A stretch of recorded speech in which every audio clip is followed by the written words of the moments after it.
ಕಸ್ಟಡಿಯಲ್ಲಿ ಕಣ್ಣೀರಿಡ್ತಾ ಇದ್ದಾನೆ ಮತ್ತೊಬ್ಬ ಆರೋಪಿ A11 ನಾಗರಾಜ್ ರಾಚಯ್ಯ. ರೇಣುಕಾ ಕೊಲೆ ಪ್ರಕರಣದ ಆರೋಪಿ ಈತ ಕೂಡ ಕಣ್ಣೀರಿಡ್ತಾ ಇದ್ದಾನೆ ಪೊಲೀಸ್ ಕಸ್ಟಡಿಯಲ್ಲಿ.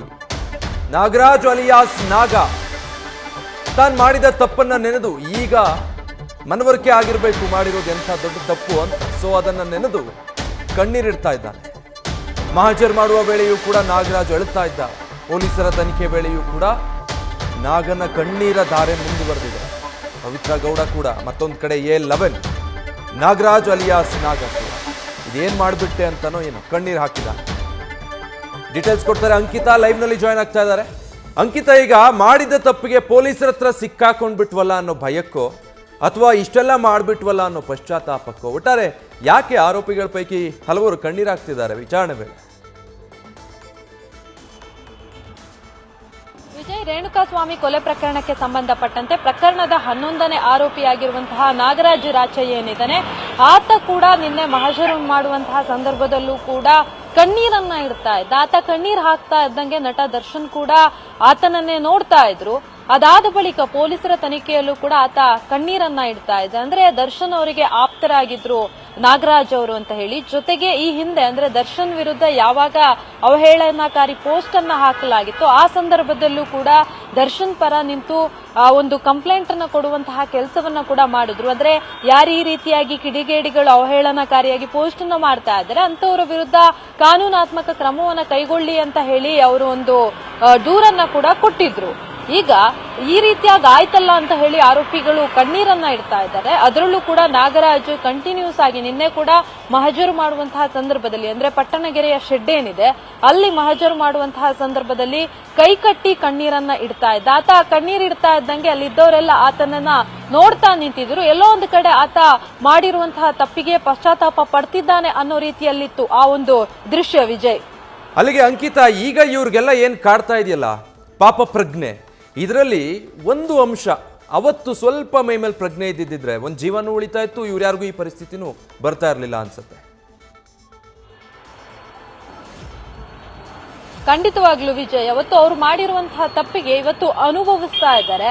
ಕಾನೂನು ಎಲ್ರಿಗೂ ಒಂದೇ, ತಪ್ಪು ಮಾಡಿದವರಿಗೆ ಶಿಕ್ಷೆ ಆಗಲೇಬೇಕು, ಆಗುತ್ತೆ ಕೂಡ. ಹಾಗಾಗಿ ಪೊಲೀಸರು ತಮ್ಮ ಕೆಲಸ ಏನಿದೆ ಅದನ್ನ ಮಾಡ್ತಾ ಇದ್ದಾರೆ. ಇವರೇನು ಅಳ್ತಾ ಇದ್ದಾರೆ ಅಂತ ಹೇಳಿ ಅವರನ್ನ ಬಿಡ್ತಾ ಇಲ್ಲ.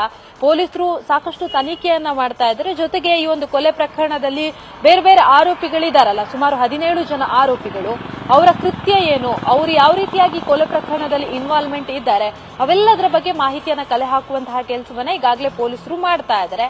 ಆದ್ರೆ ಆರೋಪಿಗಳು ಕೂಡ ಪೊಲೀಸರ ತನಿಖೆ ಏನಿದೆ ಅದಕ್ಕೆ ಸ್ಪಂದನೆಯನ್ನ ನೀಡ್ತಾ ಇದ್ದಾರೆ. ಅಂದ್ರೆ ಪೊಲೀಸರು ಕೇಳುವಂತಹ ಪ್ರಶ್ನೆಗಳಿಗೆ ಉತ್ತರವನ್ನ ನೀಡ್ತಾರೆ. ನಿನ್ನೆ ಸ್ಥಳ ಮಹಜರು ಮಾಡುವಂತಹ ಸಂದರ್ಭದಲ್ಲೂ ಕೂಡ ಪೊಲೀಸರು ಅಲ್ಲಿ ಶೆಡ್ನ ಹೊರಭಾಗದಿಂದ ಕಟ್ಟಡದ ಒಳಭಾಗಕ್ಕೂ ಕೂಡ ಕರ್ಕೊಂಡು ಹೋಗಿ ಮಹಜರನ್ನ ಮಾಡಿದ್ರು. ಅಂದ್ರೆ ರೇಣುಕಾಸ್ವಾಮಿ ಮೇಲೆ ಯಾವ ರೀತಿಯಾಗಿ ಹಲ್ಲೆಯನ್ನ ಮಾಡಿದ್ರು ಆರೋಪಿಗಳು, ಹಲ್ಲೆಯನ್ನ ಮಾಡುವಂತಹ ಸಂದರ್ಭದಲ್ಲಿ ಯಾವೆಲ್ಲ ವಸ್ತುಗಳನ್ನ ಬಳಸಿದ್ರು, ಅವೆಲ್ಲದರ ಬಗ್ಗೆ ಮಾಹಿತಿಯನ್ನ ಪಡ್ಕೊಳ್ಳುವಂತಹ ಕೆಲಸವನ್ನ ಮಾಡಿದ್ರು. ಜೊತೆಗೆ ಈ ರೀತಿಯಾಗಿ ಕಿಡ್ನಾಪ್ ಮಾಡ್ಕೊಂಡು ಬಂದು ಹಲ್ಲೆಯನ್ನ ಮಾಡಿದ್ರಲ್ಲ, ಹಲ್ಲೆಗೊಳಗಾದಂತಹ ರೇಣುಕಾಸ್ವಾಮಿಯ ಮೈ ಮೇಲೆ ಸಾಕಷ್ಟು ಗಾಯದ ಗುರುತು ಇತ್ತು. ಜೊತೆಗೆ ಹಲ್ಲೆಗೊಳಗಾದಂತಹ ಸಂದರ್ಭದಲ್ಲಿ ರೇಣುಕಾಸ್ವಾಮಿ ಬಿಟ್ಬಿಡಿ ಅಂತ ಹೇಳಿ ಕೇಳ್ಕೊಂಡಿರ್ಬೋದು. ಆ ಸಂದರ್ಭದಲ್ಲಿ ಏನಾದ್ರೂ ಆರೋಪಿಗಳು ಬಿಟ್ಬಿಟ್ಟಿದ್ರೆ ಇವತ್ತು ಇಂತಹ ಪರಿಸ್ಥಿತಿ ಎದುರಾಗ್ತಾ ಇರಲಿಲ್ಲ. Vijay, thank you Ankita. ಒಂದ್ ಕಡೆ A1 ಪವಿತ್ರ ಗೌಡ, ಮತ್ತೊಂದು ಕಡೆ A11 ನಾಗರಾಜ್ ರಾಚಯ್ಯ. ಈ ಇಬ್ಬರು ಕೂಡ ಪೊಲೀಸ್ ಕಸ್ಟಡಿಯಲ್ಲಿದ್ದಾರೆ, ವಿಚಾರಣೆ ಎದುರಿಸ್ತಾ ಇದ್ದಾರೆ. ಈ ಸಂದರ್ಭದಲ್ಲಿ ಕಣ್ಣೀರಾಗಿದ್ದಾರೆ. ಪಶ್ಚಾತ್ತಾಪ ಕಾಡಿದೆ ಅವರನ್ನ, ಪಾಪ ಪ್ರಜ್ಞೆ ಕಾಡಿದೆ. ಯಾಕೆ ಹೀಗೆ ಮಾಡ್ಬಿಟ್ವಿ ಅಂತ ಹೇಳಿ, ಒಂದು ಜೀವ ತೆಗೆದ್ಬಿಟ್ವಲ್ಲ ಅಂತನೋ. ಅವ್ರಿಗೆ ಗೊತ್ತಿರ್ಬೇಕು ಯಾವ ಕಾರಣಕ್ಕೆ ಕಣ್ಣೀರಾಗ್ತಿದ್ದಾರೆ ಅಂತ. ವಿಚಾರಣೆ ಎದುರಿಸಬೇಕಾದ್ರೆ ಕಣ್ಣೀರಾಗ್ತಿದ್ದಾರೆ ಅಂತ ಅವ್ರಿಗೆ ವಿಚಾರಣೆಯಲ್ಲೇನಾದ್ರೂ ವಿನಾಯಿತಿ ಅಥವಾ ಅವ್ರನ್ನ ನಡೆಸ್ಕೊಳ್ಳೋ ರೀತಿ ಬದಲಾಗೋದು ಯಾವುದೂ ಇರೋದಿಲ್ಲ. ರೇಣುಕಾಸ್ವಾಮಿ ಮನೆಯವರ ಕಣ್ಣೀರು ನೋಡಿದ್ರೆ ಹಾಗಿದ್ರೆ ಏನನ್ಸುತ್ತೆ? ಆ ಕುಟುಂಬದ ಕಷ್ಟ ಕೇಳೋರು ಯಾರು ಹಾಗಿದ್ರೆ? ರೇಣುಕಾಸ್ವಾಮಿ ಪತ್ನಿಯೇ, ಆತನ ತಂದೆ ತಾಯಿ, ಇಡೀ ಕುಟುಂಬದ ಪರಿಸ್ಥಿತಿ ಏನಾಗಿದೆ? ಅದಕ್ಕೆ ಹೇಳೋದು, ಕೋಪದ ಕೈಗೆ ಬುದ್ಧಿ ಕೊಡಬಾರ್ದು. ಸಮಸ್ಯೆಗಳೇನೇ ಇದ್ರೂ ಅದನ್ನು ಸರಿಪಡಿಸ್ಕೊಳ್ಳೋದಕ್ಕೆ ಸರಿಯಾದ ಮಾರ್ಗಗಳಿರುತ್ತೆ, ಸನ್ಮಾರ್ಗಗಳಿರುತ್ತೆ, ಕಾನೂನಿನಲ್ಲಿ ಮಾರ್ಗಗಳಿರುತ್ತೆ. ಅದನ್ನು ಬಿಟ್ಟು ಈ ರೀತಿ ಅಡ್ಡಾದಿಡ್ಡಿ ಅಡ್ಡ ಮಾರ್ಗದಲ್ಲಿ ಹೋಗ್ತೀವಿ, ಹೆದರಿಸ್ಬಿಡ್ತೀವಿ, ಬೆದರಿಸ್ತೀವಿ, ಆತನ ಬಳಿ ತಪ್ಪಾಯಿತು ಅಂತ ಹೇಳಿಕೆ ಕೊಡಿಸ್ತೀವಿ ಅಂತ ಈಗೋ ಸ್ಯಾಟಿಸ್ಫೈ ಮಾಡ್ಕೊಳ್ಳೋ ಕೆಲಸಕ್ಕೆ ಹೋದ್ರೆ ಆಗ ಇಂಥ ಕೆಲಸಗಳಾಗುತ್ತೆ. ಕೇವಲ ಕಸ್ಟಡಿಯಲ್ಲಿ ಅಥವಾ ವಿಚಾರಣೆ ಎದುರಿಸಬೇಕಾದ್ರೆ ಅಷ್ಟೇ ಅಲ್ಲ, ನಿನ್ನೆ ಸ್ಪಾಟ್ ಮಹಜರಿಗೆ ಕರ್ಕೊಂಡು ಹೋಗಿದ್ರು. ಇದೇ ಶೆಡ್ ಹತ್ರ ಎಲ್ಲಿ ರೇಣುಕಾಸ್ವಾಮಿಯನ್ನ ಹೊಡೆದು ಕೊಲೆ ಮಾಡಲಾಗಿದೆಯಲ್ಲ, ಆ ಕ್ರೈಮ್ ನಡೆದಿರುವಂಥ ಸ್ಪಾಟ್, ಶೆಡ್ನ ಬಳಿ ಸ್ಪಾಟ್ ಮಹಾಜರ್ ಮಾಡೋದಕ್ಕೆ ಕರ್ಕೊಂಡು ಹೋದಾಗಲೂ ಕೂಡ ಪವಿತ್ರ ಗೌಡ ಅಲ್ಲೂ ಕಣ್ಣೀರಾಗ್ತಾನೆ ನಿಂತಿದ್ರು. ಮತ್ತೆ ಇಲ್ಲಿ A11 ನಾಗರಾಜ್ ರಾಚಯ್ಯ ಕೂಡ ಆ ಸಂದರ್ಭದಲ್ಲೂ ಕಣ್ಣೀರು ಹಾಕ್ತಾ ಇದ್ರು ಅನ್ನೋ ಮಾಹಿತಿ ಗೊತ್ತಾಗ್ತಾ ಇದೆ.